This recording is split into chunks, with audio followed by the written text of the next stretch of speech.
ঈসা আলাইহিস ইসলামের বয়স কত? কথা বলেন, সবাই বলেন না। 2025 বছর হয়ে গেল তার জন্মের। একজন নবী এখনো বেঁচে আছেন, বলেন তো তিনি কে? মাশাআল্লাহ, কি নাম তার? ঈসা ইবনে মারিয়াম।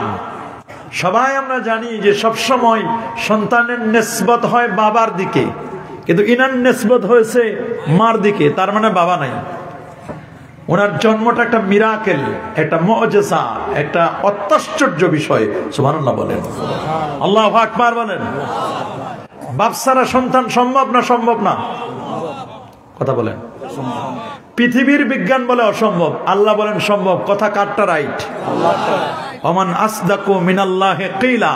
আল্লাহর চেয়ে আর চরম সত্যবাদী, অ্যাবসলিউটলি 100% সত্য কথা কার? ফাইন্না খায়রাল কালামি কালামুল্লাহ। আল্লাহর কথাই হচ্ছে সবচেয়ে উত্তম কথা। সুবহানাল্লাহ বলেন। পৃথিবীর বিজ্ঞানীরা অনেক কিছু বলে।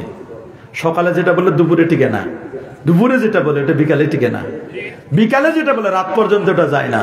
একসময় বিজ্ঞানীরা বলতো পৃথিবী ঘুরে, পরে বলে না ভাই পৃথিবী ঘুরে না, সরি সূর্য ঘুরে। এরপর বলছে পৃথিবীও ঘুরে না, সূর্য ঘুরে না, আমরা ঘুরি। এবার বলছেন পৃথিবীও ঘুরে, সূর্য ঘুরে, আমরা সবাই মিলে জিলে ঘুরি। আল্লাহু আকবার বলেন। আমার আল্লাহ 1500 বছর আগে বলে দিয়েছেন সবাই ঘুরে। লাশ-শামসু ইয়ানবাগী লাহা আন তুদরিকাল কমারা ওয়ালাল লাইলু সাবিকুন নাহার ওয়া কুল্লুন ফি ফালাকি ইয়াসবাহুন। সূর্য পারে না চন্দ্রকে নাগাল ধরতে, চন্দ্র পারে না সূর্যকে নাগাল ধরতে। প্রত্যেকে নিজস্ব কক্ষপথে পরিভ্রমণ করছেন।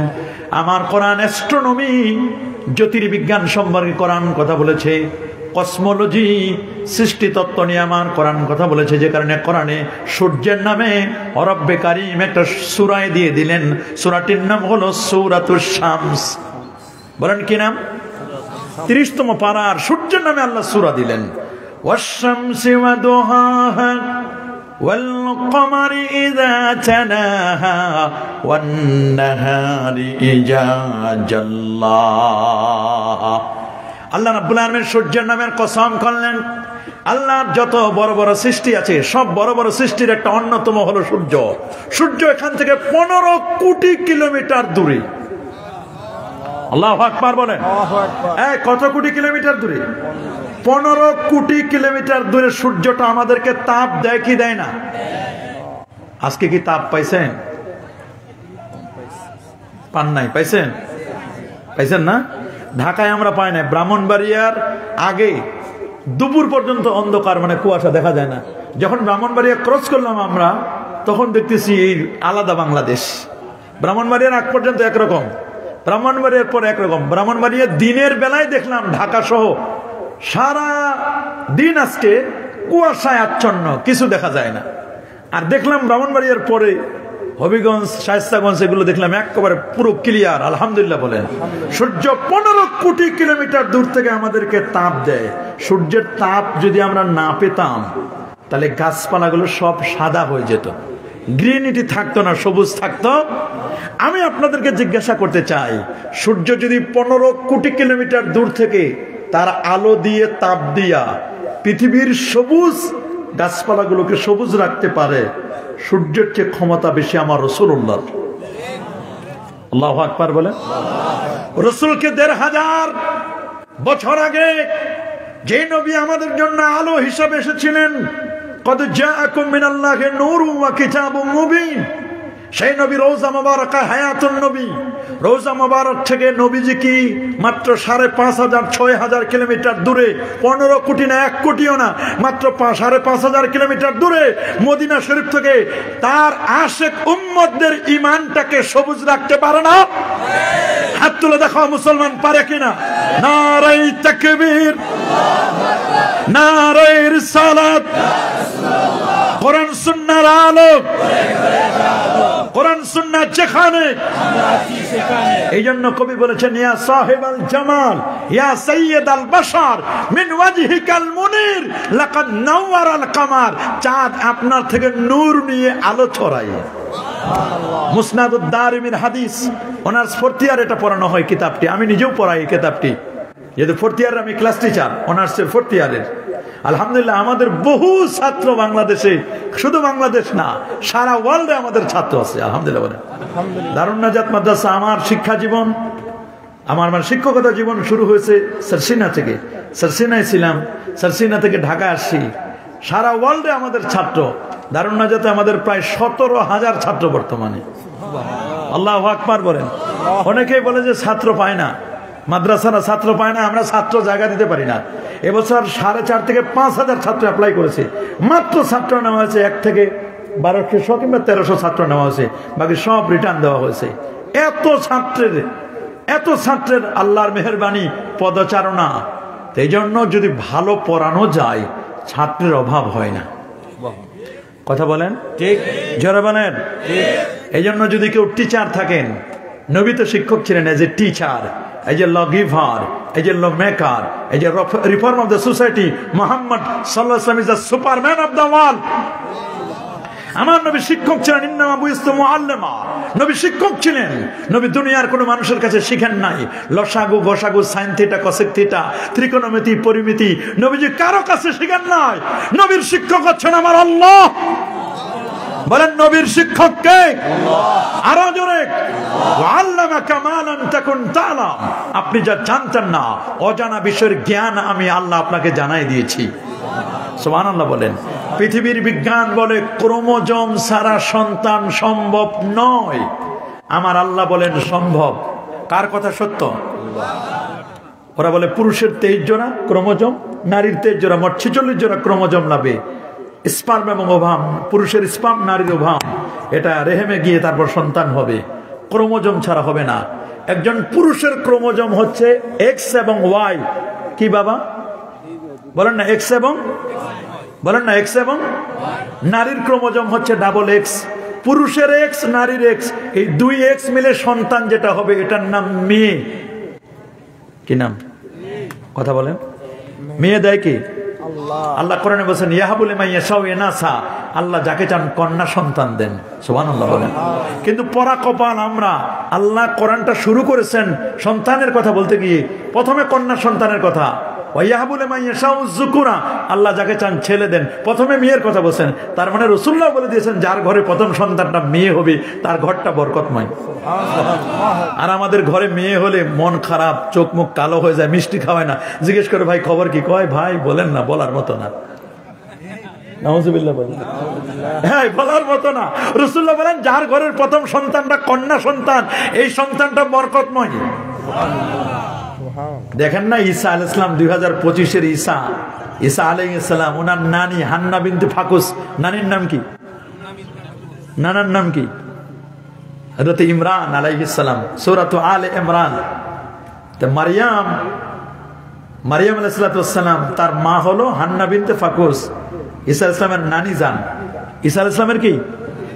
ঈসা আলাইহিস সালামের নানি হান্না বিনতে ফাকুস, তিনি একটা পাখি কোলে নিয়ে আদর করেন, পাখিদের চুমু খান, আদর করেন। আমার আল্লাহর মায়া হয়েছে, আমার আল্লাহর মায়া হয়ে বলছে তুমি পাখিরে আদর করো, তুমি কি চাও? কয় আল্লাহ আমার একটা সন্তান দেন। কয় যা তোমার সন্তান দিব। কই বুড়ি বয়সে আমার সন্তান সম্ভব? আল্লাহ কয় আমি যেটা পারি পৃথিবীর সেটা কেউ পারে না। তোমাদের বিজ্ঞানীদের যেখানে বিজ্ঞান শেষ, আমার বিজ্ঞান সেখান থেকে শুরু।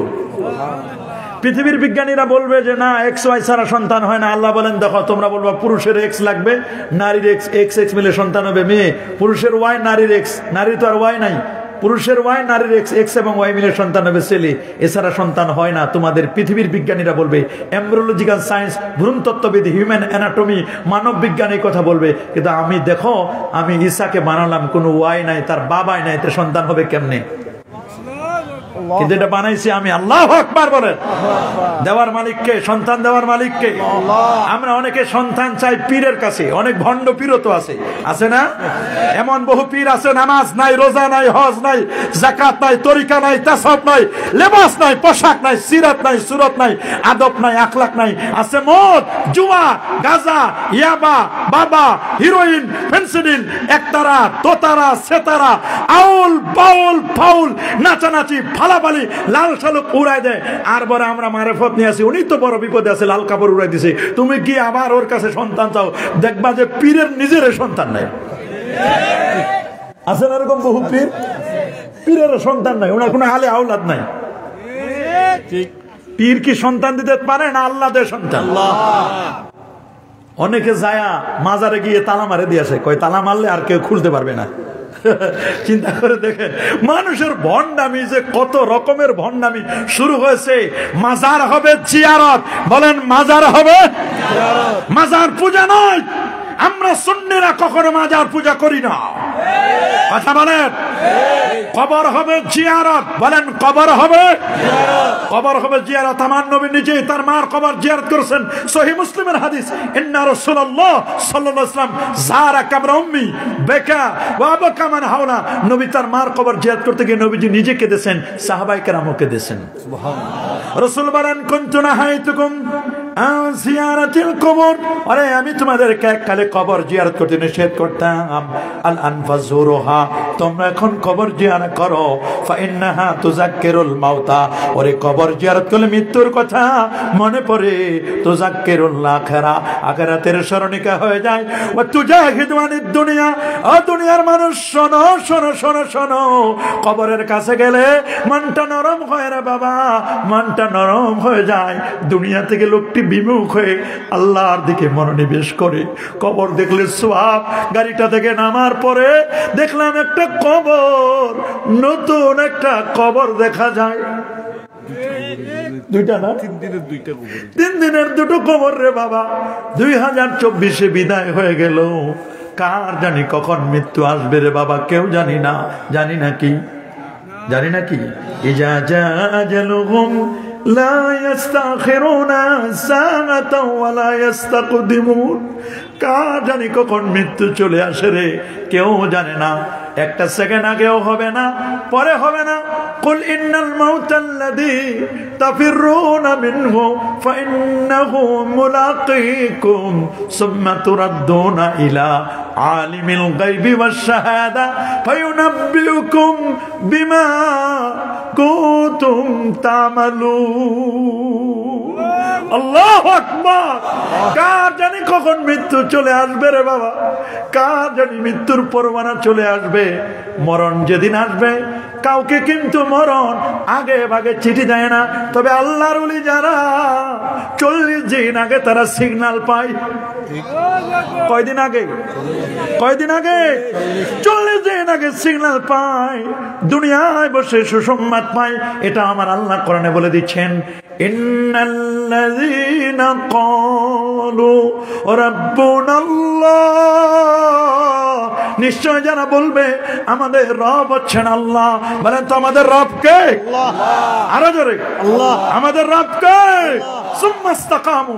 এই কথা ভাষা ভাষা নয়, হৃদয় থেকে, মুখলিসাম বিল কলব মুসাদ্দিকাম বিল কলব, তাসদীকানে কলবে, অন্তর দিয়ে আল্লাহকে আল্লাহ বলে যখন বলবে রব্বি আল্লাহ, আমার রব কে, এই কথা যখন সে বলবে, ইস্তেকামাত থাকবে, সে ভয় করবে আল্লাহ আমি তো মরে যাব, আমার এই কলিজার টুকরা সন্তানগুলোকে কে দেখবে, আমার মসজিদ কে দেখবে, আমার স্ত্রীকে কে দেখবে, আমার ছেলে মেয়েদের কে আদর করবে, কে মায়া করবে, কে নতুন কাপড় কিনে দিবে। এটা যখন আপনি টেনশন করবেন আমার প্রতিষ্ঠানটা কে দেখবে, আল্লাহ বলেন তাতানাজ্জালু আলাইহিমুল মালাইকা, একদল ফেরেশতা আসবে, আসে তাকে অভয় বাণী দিবে, আল্লাহ তাখাফু ওয়ালা তাহজানু, ভয় নাই, ভয় করিস না, চিন্তা করিস না, আমি আল্লাহ তোর জিম্মাদার হয়ে যাব। আমরা বিপদে পড়লে ফেসবুকে শেয়ার করি, ইমোতে দিই, হোয়াটসঅ্যাপে দিই, 999 ফোন করি। আমার আল্লাহ বলেন এগুলো তোমার অনেক দেরি, প্রসেসিং করতে অনেক দেরি হবে। আমি আল্লাহকে বলো, ওই যা সালাকা ইবাদি আন্নি ফাইন্নি কারীব উজিবু দাওয়াতাদ দাঈ ইযা দান। বান্দারে তুমি যদি আমাকে পেতে চাও, আমাকে চাইতে দেরি পাইতে দেরি না। ওয়া নাহনু আকরাবু ইলাইহি মিন হাবলিল ওয়ারিদ। আমি তোমার শাহরগের কাছে পুলিশকে ফোন করলে কমলগঞ্জ থেকে 999 পুলিশ আসছে, মনে করবে যে না ভেজাল আছে, আসবে কি আসবে না, কনফিউশন। আমি আল্লাহকে বলো, আমি আল্লাহকে বলতে দেরি, তোমার কাছে পাইতে দেরি না। দেওয়ার মালিক কে? আল্লাহ। আরো জোরে বলেন, কে দেওয়ার মালিক? কে কে কে কে কে কে? আল্লাহ আল্লাহ আল্লাহ আল্লাহ আল্লাহ। কুল্লু নাফসিন দাইকাতুল মাউত। মৃত্যু বড় কঠিন জিনিস বাবা। তামুতুন কামা তাহইউন। আমার রাসূল বলেন তোমার মৃত্যু হবে তেমন, তোমার জীবন ছিল যেমন। তোমার আসুন, তুমি পুনরুত্থিত হবে তেমন, তোমার মৃত্যুটি হবে যেমন। সারা জীবন অপকর্ম করলা, অন্যায় করলা, পাপের সাগরে হাবুডুবু খেলা, আর মরার সময় ফুলতুল ইসলাম কবলা রহমতুল্লাহকে দেখে দেখে মরবা, গাউসে পাককে দেখে মরবা। এই চিন্তা কখনো করো না। তুমি দুনিয়াতে যেমন জীবনটা কাটিয়েছো, মরণটা তোমার ওইরকম হবে। যদি সারা জীবন আলিফ লাম মিম আল্লাহ আল্লাহ আল্লাহ আল্লাহ বলো, মরণের সময় আল্লাহ বলে তুমি মরে যাবা। আল্লাহু আকবার। এমন জীবন তুমি করিবে গঠন, মরণে হাসবে তুমি, কাঁদিবে ভুবন। মরণে হাসবে তুমি, আর পৃথিবীর মানুষগুলো কাঁদবে। আর তুমি যেদিন পৃথিবীতে আগমন করেছিলে, তখন তুমি ওয়া ওয়া করে কেঁদে দিয়েছিলে, আর তোমার আত্মীয় স্বজনরা কত না খুশি হয়েছিল। আমার একটা ছেলে হয়েছে, মিষ্টি খাওয়াবে। দেখলাম কয়েকদিন আগে একজন আমাদের 10 তলা বিল্ডিং এর সবাই দেখলাম মিষ্টি খাওয়াচ্ছে। আমরা ভাই কি অবস্থা? কয় আমার ছেলে হয়েছে। কি খুশি! ছেলে দেয় কে? মেয়ে দেয় কে? আবার আল্লাহ তাআলা যাকে চান বন্ধা বানান। কারো ছেলেও দেন, মেয়েও দেন, কারো বন্ধা বানান। কেউ যদি বন্ধা হয়, তারপর গিয়ে জিজ্ঞেস করে বোন তোর ছেলে মেয়ে কয়টা, জানে, তারপরে জিজ্ঞেস করে শুধু দুঃখ দেওয়ার জন্য। আছে না এরকম? সন্তান দেওয়ার মালিক কে? কোন পীর দিতে পারে? কোন পীর তো সন্তান দিতে পারে না। আম্মা জান আয়েশা সিদ্দিকা রাদিয়াল্লাহু তাআলা আনহা রাসূলুল্লাহর স্ত্রী। বলেন না কার স্ত্রী? আমাদের মা না? উম্মাহাতুল মুমিনিনদের একজন না? আবু বকর সিদ্দিক রাদিয়াল্লাহু তাআলা আনহুর কন্যা আসমা বিনতে আবি বকর, আসমার বোন। তার কোনো ছেলে মেয়ে ছিল? স্বামীটা কত দামি, রাসূলুল্লাহ রাহমাতুল লিল আলামিন। বিয়েটা ঠিক করেছে রব্বুল আলামিন। আল্লাহু আকবার। মধ্যস্থতা করছে রুহুল আমিন, জিবরিল আমিন। বিয়ের বন্দোবস্ত করেছে। মেয়ে যখন বড় হয়েছে, আয়েশা সিদ্দিকা আকবর টেনশন করেন। সিদ্দিকা আকবর তো জান্নাতের ব্যক্তি নয়, তার এক রাতের আমল যদি এক পাল্লা দেওয়া হয়, গোটা পৃথিবীর মানুষের আমল আরেক পাল্লায়। সিদ্দিকা আকবরের হিজরতের এক রাতের আমলের পাল্লা ভারী হয়ে যাবে। সুবহানাল্লাহ। আমার রাসূল বলেন লাউ কুনতু, আমার আল্লাহ বলেন, আমার রাসূল বলেন লাউ কুনতু মুত্তাখিদান খালিলা লাত্তাখাসতু আবু বকরিন খালিলা। আমি যদি আল্লাহর পরে কাউকে বন্ধু বানাতাম, আবু বকর আপনাকে বানাতাম, আপনাকে বানাতাম, আপনাকে বানাতাম। আপনি তো আমার বন্ধু, আপনি তো আমার শ্বশুর। মেয়ে বড় হয়ে গেছে আয়েশা, কয়েকজনের কাছে প্রস্তাব করলেন, কেউ রাজি হয় না। রাতের বেলা সিদ্দিক আকবর রাদিয়াল্লাহু তাআলা স্বপ্নে দেখলেন আপনি কাউকে মেয়ের প্রস্তাবটা দিবেন না, আগামীকাল প্রস্তাব নিয়ে যাবেন রাসূলুল্লাহর দরবারে। নিজের মেয়ের প্রস্তাবটা কেমনে রাসূলুল্লাহর দরবার নিয়ে যায়? আমার নবীকে রাতের বেলায় আল্লাহ তাআলা জিবরাইলের মাধ্যমে মা আয়েশার ছবিটা মখমল কাপড় দিয়ে সুন্দর করে সাজাইয়া দেখাই দিছে যে আল্লাহ তাআলা আপনার জন্য এই মেয়েটা পছন্দ করে দিয়েছে। এদিকে যে এরকম ঘটনা হয়েছে এটা আবু বকর সিদ্দিক রাদিয়াল্লাহু তাআলা জানেন না। উনি রাসূলুল্লাহর দরবারে গেছেন মেয়ের প্রস্তাবটা দেওয়ার জন্য, কিন্তু নিজের মেয়ের প্রস্তাবটা নিজে কেমনে দেয়? কাছাকাছি গিয়ে নবীজি যখন আবু বকর রাদিয়াল্লাহু তাআলাকে দেখলেন, বলেন আবু বকর আপনার মেয়ে বুঝি বড় হয়ে গেছে? গত রাতে জিবরিল আমিন আপনার মেয়েরে দেখাইছে। আল্লাহু আকবার। আপনার মেয়েকে দেখাই দিয়েছে, বলে রেডি করেন, বিয়ে হবে। বিয়ে হলো, একটা সন্তান হলো না। এরপর মা আয়েশা কোনো ধরনের কোনোদিন বলে না ইয়া রাসূলুল্লাহ আপনি দোয়া করেন আল্লাহ যেন সন্তান দেন। 2210টা 2210টা হাদিস বর্ণনা করেছেন। ওনার ব্যাপারে মিথ্যা তহমত দেয় নাই মুনাফিকরা? কথা বলেন না, এই মিথ্যা তহমত দেয় নাই মুনাফিকরা? দেয় নাই? সাফর ইবনে মুআত্তাল নামক সাহাবী, জওয়ান সাহাবী, জওয়ান তাগড়া ইয়ং স্টার, সুবহানাল্লাহ বলেন। বনু মুস্তালিকের যুদ্ধে গেছেন, রাসূলুল্লাহর তরিকা ছিল, রাসূল যদি কোনো নারীকে মেয়ে কোনো স্ত্রীকে নিয়ে যেতেন যুদ্ধের ময়দানে, লটারি দিতেন। কি দিতেন বাবা? লটারি। লটারি যার নামটা উঠতো সেই যেত নবীর সাথে যুদ্ধে। আল্লাহর কি লীলা খেলা, লটারিতে বনু মুস্তালিকের যুদ্ধে লটারিতে নাম উঠলো মা আয়েশা। কিন্তু আহা, আমাদের মা পরনে একটা নেকলেস নাই, কানের কোনো দুল নাই, ভালো কোনো কাপড় চোপড় নাই। এক বোনের কাছে নিছে, বোন আমার নামটা লটারিতে উঠছে, রাসূলুল্লাহর সাথে যাব যুদ্ধের ময়দানে, বোন একটা নেকলেস গলার হার আমার হার ধার দিতে পারো? কই বোন দিতে পারি, শর্ত আছে। বলে কি? আমার গলার যে হারটা আছে ওই হারের যেখানে এটা লাগাই, বন্ধনীটা যেখানে লাগায় ওই জায়গায় একটু দুর্বল, তুমি একটু ভালো করে দেখে শুনে লাগাইও, যেখানে বাঘের ভয় ওখানে কিন্তু সন্ধ্যা হয়। এটা কিন্তু ওনাকে বলে দিচ্ছেন। তো উনি বনু মুস্তালিকের যুদ্ধে ফজরের নামাজের সময় নামাজ পড়বেন, সবার হাজত, মেয়ে মানুষ তো ওনার হাজত তো আর কাছে না, উনি অনেক দূরে গেছেন বাথরুম সারার জন্য। এদিকে সবাই পানি খুঁজতেছে, পানি খুঁজে শেষ পর্যন্ত পানি পাচ্ছে না, পানি না পাওয়া গেলে তায়াম্মুমের আয়াত নাজিল হলো, তায়াম্মুম করে নামাজ পড়লেন। এদিকে মা এসে আসতে দেরি হয়ে গেল, উনি ওই যেখানে বাথরুম করছে আশপাশে গলার হার ওই ধরে রাখছে, ওই যে খালি বারবার তাকাইতেছে না জানি খুলে পড়ে, ঠিকই খুলে পড়ে গেছে, খুঁজে পাচ্ছেন না। এদিকে সবাই চলে আসছে, একজন মদিনা শরীফে গিয়ে দেখে একজন নাই। কে নাই? মা আয়েশা নাই।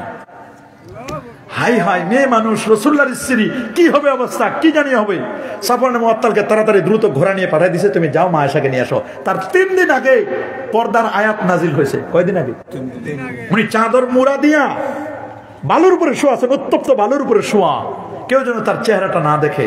সাফওয়ান মুআত্তাল তিনি একদিকে তাকায় বলছেন, মা আপনাকে নেওয়ার জন্য আসছি, আপনি ঘোড়ার পিঠে উঠেন, হাওদাজে উঠেন, আমি সামনের দিকে তাকাবো, পিছনে আমি একবারও তাকাবো না, আপনাকে নিয়ে রাসূলুল্লাহ আমাকে পাঠিয়ে দিয়েছে নেওয়ার জন্য। যখনই মদিনা শরীফে ঢুকছে, উবাই ইবনে সুলুল, আব্দুল্লাহ ইবনে উবাই ইবনে সুলুল, মুনাফিকদের হেডমাস্টারটা, এটা যখন দেখছে যে এই তো এই সাফওয়ান ইবনে মুআত্তাল মা আয়েশা পিছনে মনে হয় কি যেন ঘটাইছে, নাউজুবিল্লাহ বলেন। এই একটা মিথ্যা তহমত পুরো মদিনায় ছড়াই দিল রাসূলুল্লাহর স্ত্রীর সাথে, এই ঘটনা ঘটছে, নাউজুবিল্লাহ। মুনাফিকদের কাজ হলো এগুলো বদনাম ছড়াই দেওয়া। কথা বলেন, কথা বলেন। হ্যাঁ, মনে রাখবেন, কাফের স্পষ্ট, মুসলমান স্পষ্ট, সবচেয়ে খারাপ হলো মুনাফিক। মুনাফিক হলো পাঠা ছাগলের মতো। মুনাফিক সমাজে আছে না নাই? রাসূলুল্লাহ বলে দিয়েছেন। রাসূলকে যখন প্রশ্ন করা হলো, ইয়া রাসূলুল্লাহ মাতা সা, কিয়ামত কবে হবে? নবীজি বলেন ফান্তাজির সা, মনে রাখো কিয়ামত কখন হবে। নবীকে যখন জিজ্ঞেস করা হলো, নবী বলেন ইজা দুইয়াতিল আমানা ফান্তাজির সা, মানুষের মধ্যে যখন আমানতদারিতা চলে যাবে তখন কিয়ামত হবে। মানুষের মধ্যে আমানতদারিতা নাই। দেখেন না, গণভবন থেকে কবুতর চুরি করছে, মুরগি চুরি করছে, মাছও ধরে নিয়ে গেছে। কথা বলেন না কেন? এটা রাষ্ট্রের সম্পদ। এটা কিসের সম্পদ? নাকি শেখ হাসিনার বাপের সম্পদ? কি এটা শেখ হাসিনার বাপের সম্পদ? কার? পুরো জনগণ এটার মালিক। তুমি যে নিয়ে যাচ্ছ, চেয়ার মাথায় করে নিয়ে যাচ্ছে, একজন ফ্রিজ মাথায় করে নিয়ে যায়, একজন টেলিভিশন মাথায় করে নিয়ে যায়। অবশ্য ভালো মানুষ যারা, তারা অবশ্য দিয়ে গেছে, এটা আগের মাথায় নিয়ে গেছিল, পরে অনেকেই দিয়ে গেছে। আমরা মসজিদে মসজিদে ঢাকায় ঘোষণা দিয়েছি, যারা নিয়ে গেছেন এগুলো ফেরত দেন, এগুলো রাষ্ট্রীয় সম্পদ। কথা বলেন ঠিক।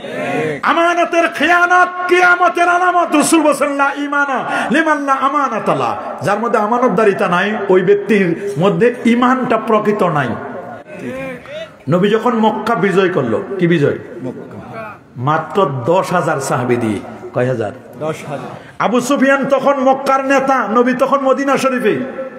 নবীজি রাতের বেলায় স্বপ্নে দেখছেন, স্বপ্নের মধ্যে নবীর তরিকা ছিল ফজরের নামাজের পরে ফিরে বসতেন, সাহাবীদের দিকে বলতেন যে কে কে স্বপ্ন দেখছো বলো। সবাই স্বপ্ন বলতো, নবীজি স্বপ্নের তাবির ব্যাখ্যা করে দিতেন। একদিন নবীজি বলছেন, আচ্ছা তোমরা বলো তো আজকে কে কি স্বপ্ন দেখছো? একজনও দাঁড়ায় না, মানে কেউ স্বপ্নই দেখে নাই। নবীজি বলেন, এটা কি করলা তোমরা? আজকে কেউ স্বপ্ন দেখলা না? হুজুর আজকে আমরা কেউ স্বপ্ন দেখি নাই। নবীজি বলেন, আজকে আমি স্বপ্ন দেখেছি।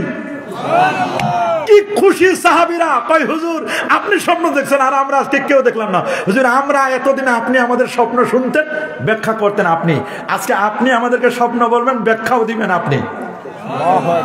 আমরা তো আর ব্যাখ্যা জানি না হুজুর। নবীজি বলেন, আমি স্বপ্ন দেখলাম আল্লাহর ঘর খানে কাবাটা এইরকম করে 2 হাত দিয়ে জড়াই ধরতেছে। আল্লাহু আকবার বলেন।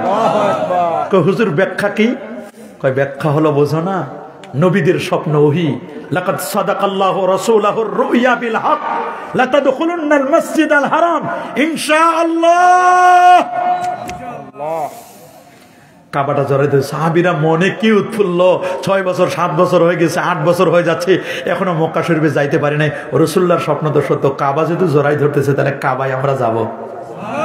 নবীজি বলেন রেডি হও, রেডি হইতে হইতে 10,000 কয় হাজার বলেন না আরো জোরে, 10,000 রেডি, মক্কা বিজয়ের জন্য রেডি হয়েছেন। নবীজি বলেন আগুন নাও, লাকড়িও কিছু নাও। এদিকে আবু সুফিয়ান মক্কার নেতা, রাসূলুল্লাহর শ্বশুর না? আবু সুফিয়ান কি রাসূলুল্লাহর শ্বশুর না? উম্মে হাবিবা রাদিয়াল্লাহু তাআলা আনহার আব্বাজান এখনো মুসলমান হয় নাই, এখনো মুসলমান হয় নাই। আবু সুফিয়ান উনি বুঝতে পারলো যে মক্কা বিজয়ের জন্য মুহাম্মদ সাল্লাল্লাহু আলাইহি ওয়াসাল্লাম লক্ষ লক্ষ সৈন্য নিয়ে আসতেছে। সৈন্য কত? মাশাআল্লাহ কত? আর উনার কাছে মেসেজ গেছে লক্ষ লক্ষ, বলে কয়েক লক্ষ সৈন্য নিয়ে আসতেছে। নবীজি একটা পলিসি বললেন, কারণ যুদ্ধ ক্ষেত্র এটা পলিসি লাগে, পরীক্ষা পলিসি লাগে। অনেক ছাত্র অল্প কিছুদিন পরে লেখাটাকে ভালো করে সুন্দর করে গুছাই দেয়, A+ পেয়ে যায়। আর অনেকে অনেক দিন ধরে পড়ে লেখা ভালো না, A+ পায় না। পরীক্ষার হলটা এটা হলো, পরীক্ষাটা এটা হলো একটা ধোঁকা, যুদ্ধটাও এক ধরনের ধোঁকা। ঠিক, যুদ্ধক্ষেত্রে ধোঁকা দেওয়া জায়েজ আছে। বলেন যুদ্ধক্ষেত্রে ধোঁকা দেওয়া কি? আপনারা শুনলে অবাক হবেন, কষ্ট হচ্ছে না তো আপনাদের? মিশর বিজয় হয় না, মিশর কি? আমর ইবনে আস রাদিয়াল্লাহু তাআলা 1 মাস ধরে চেষ্টা করতেছে, মিশরের ফটকের ভিতরে ঢুকতে পারে না, বিজয় হচ্ছে না। ফোন করলেন হযরত ওমরের কাছে, হযরত ওমর মিশর তো বিজয় হচ্ছে না, ভিতরে ঢুকতে পারতেছে না, আমাদের কি কোনো প্রবলেম আছে কিনা, আমাদের কোনো মিস্টেক আছে কিনা? তখন হযরত ওমর বললেন তোমরা সবাই মিলে বসো, বসে একটা দেখো তো তোমাদের কোনো সুন্নত বাদ যাচ্ছে কিনা। ওরা সবাই মিলে বসলো, দেখো তো আমাদের কোনো সুন্নত বাদ যাচ্ছে কিনা। ওরা বসে দেখলো যে হ্যাঁ একটা সুন্নত বাদ যাচ্ছে। বলে কি? আমরা সব সুন্নত পালন করতেছি। মেসওয়াক, যুদ্ধের ময়দানে মেসওয়াক করা যে সুন্নত, লাউলা আশুক্কাল উম্মতির আমার তো মেসওয়াক ইনদা কুল্লি উযু, আমার উম্মত যদি কষ্ট মন না করতো 5 ওয়াক্ত নামাজ আমি মেসওয়াক করা ফরজ করে দিতাম, এটা বাদ যাচ্ছে, আমরা একটু কম মেসওয়াক করতেছি। বলে ও তাহলে আমরা সিদ্ধান্ত নিব, সবাই আজকে সন্ধ্যার আগে গাছের ডাল ডুল ভেঙ্গে টেঙ্গে সবাই মেসওয়াক রেডি করো। সুবহানাল্লাহ বলে। এখন মিশরের মানুষ, শত্রু বাহিনী জানা ওরা ছিল, সবাই দেখতেছে বাপরে বাপ, 1 মাস ধরে এরা ক্ষুধার্ত, এতদিন মনে খাবার শেষ, আজকে গাছ খাওয়া শুরু করছে। কি খাওয়া শুরু করছে? গাছের ডাল ভাঙতেছে। আল্লাহ জানে কালকে যদি গাছ খাওয়া শেষ হয়, পরের দিন তো আমাদের খাওয়া শুরু করবে। হাই হাই, কি জানি আমাদের অবস্থা হবে। এরা যা শুরু করছে, আজকে যদি গাছ রাতের মধ্যে শেষ করে দেয়, আগামী সকাল থেকে আমাদেরকে সাইজ করবে। এরা তো আর জানে না গাছের ডাল দিয়ে কি করে, গাছের ডাল ভেঙে কি করে মেসওয়াক রেডি করতেছে। সকালবেলা ফজরের নামাজের পরে সবাই মেসওয়াক করে দাঁতে ধার দিতেছে। কে যেন দেখছে, দেখে পুরো মিশরে ছড়াই দিছে, ওরা দাঁত ধার দিছে, রাতে যে গাছ খাইছে, গাছ খাওয়ার কারণে দাঁতের মধ্যে ময়লা পড়ছে, ধার দিতেছে। এবার নাকি আমাদের পালা, পালাইলে তাড়াতাড়ি আজকে 10টার মধ্যে পালাও।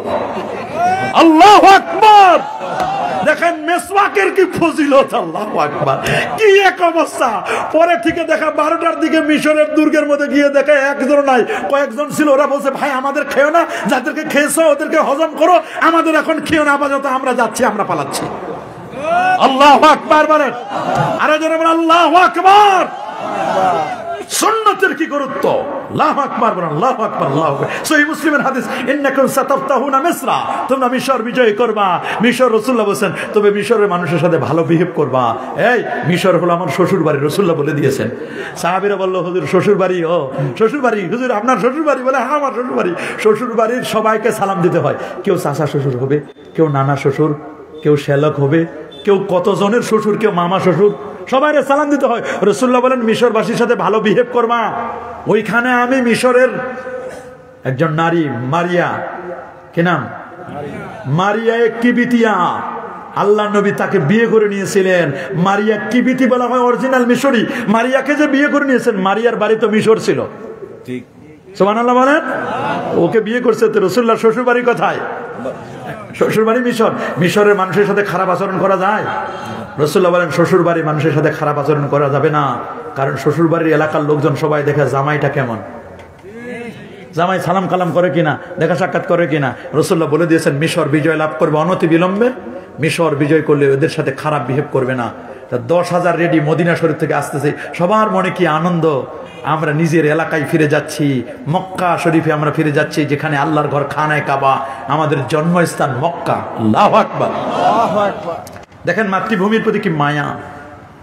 এদিকে আবু সুফিয়ানের কাছে মেসেজ গেছে লক্ষ লক্ষ সৈন্য। রাসূলুল্লাহ 2টা পলিসি বলেছে। নাম্বার 1 পলিসি, শুনে রাখেন পলিসিটা, এটা কাজে লাগবে।